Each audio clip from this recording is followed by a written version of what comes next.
It was a sunny summer day on the Columbia River. I was in my fishing boat fishing for salmon when suddenly my rod went down. After a few moments of a hard-fought battle between me and the fish, I ended up landing a 20-pound king salmon. I elected to smoke this salmon using a simple yet delicious salmon smoking recipe. Smoked salmon is considered a delicacy that many people enjoy eating. Smoking salmon does not need to be complicated. Today, I will be talking about 3 points. First, preparing the fish to be smoked. Second, smoking the fish. And third, storing the fish after smoking.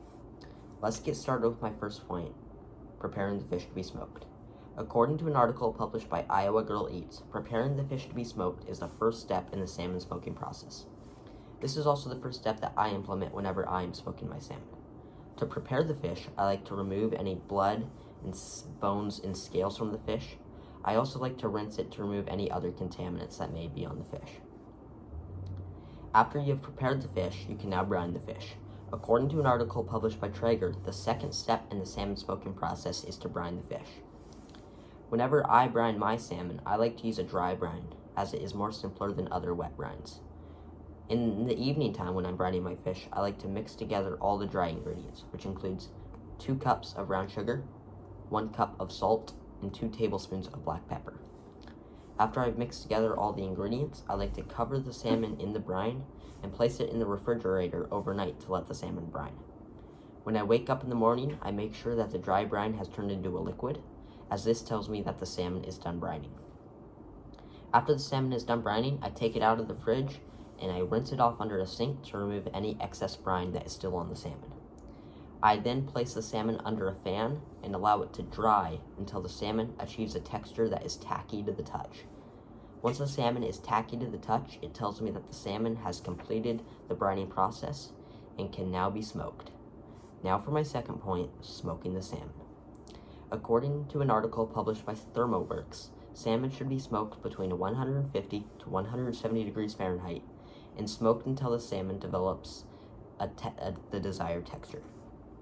Whenever I smoke my salmon, I like to smoke it at 165 degrees Fahrenheit, right in between the two values. The time it takes to smoke the salmon varies widely, and I have found that there's no set time to smoke salmon. For example, last year when I was smoking kokanee, which is a much smaller fish, it took only 3 hours to smoke, whereas when I was smoking a king salmon, it took 12 hours to smoke. I have developed a rule of thumb that when you start to see white fat oozing out of the salmon steaks, it's typically a good indication that the salmon is done smoking and can safely be taken out of the smoker. We've talked about preparing the fish to be smoked and smoking the fish. Now for my third and final point, storing the fish after smoking. According to an article published by Simply Living Alaska, canning smoked salmon should be done at 10 psi for 1 hour and 40 minutes and can last for up to 2 years. I also like to can my smoked salmon as it lasts the longest out of all the preservation methods, and it does not need to be frozen, which saves freezer space for me. Whenever I can my salmon, I like to keep it between 10 to 12 psi for 2 hours. I have found that this develops the best seal on the cans and ensures the longest shelf life for the salmon. Whenever I can my salmon, I like to stay near the pressure cooker to make sure it stays within the 10 to 12 psi increment. Last year, I let it get too low, and unfortunately, it did not seal properly due to the lack of pressure, and I had to re-seal it. In conclusion, smoking salmon does not need to be complicated. Today, I've talked about 3 points. First, preparing the fish to be smoked. For example, removing any bones, guts, scales, blood, and dirt from the salmon, and cutting it down into steak-sized pieces. Second, smoking the fish between 150 to 170 degrees Fahrenheit, and from anywhere to 3 to 12 hours until the white fat starts to ooze out of the salmon. And third, storing the fish after smoking.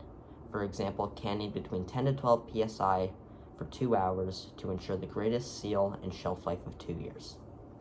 After I caught my 20-pound king salmon, I used these steps to smoke the fish, and me and my friends enjoyed a delicious smoked salmon dinner the following weekend.